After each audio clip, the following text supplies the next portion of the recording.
if you can speak up more regularly at meetings and events, it will do wonders for your visibility, for your capacity to be promoted, to rise through the ranks in most any career or profession. Providing you are not somebody who speaks up merely just to be heard, because being heard doesn't matter. It's what happens when people hear you that does.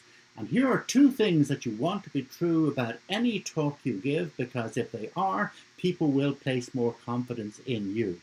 Number one, anytime anybody hears you, you want them to always think, this is really interesting, this is really valuable, I could use that.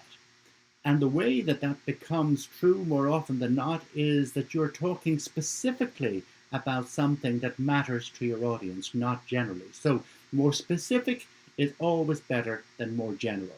And number two thing is you want to make it really easy for people to remember what you say, because if they leave the room and they can't remember what you say, frankly, that's a waste of everyone's time.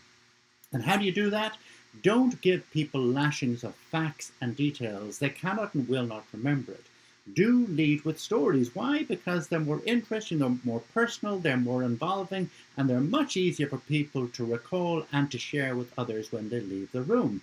Honestly, folks, if you did nothing else but those two things every time you give a presentation or a speech of any sort, watch what happens to the confidence people place in you. Watch what happens to your visibility. Watch what happens to how quickly people will keep turning to you as the source, a great source, a valued source of information on most anything.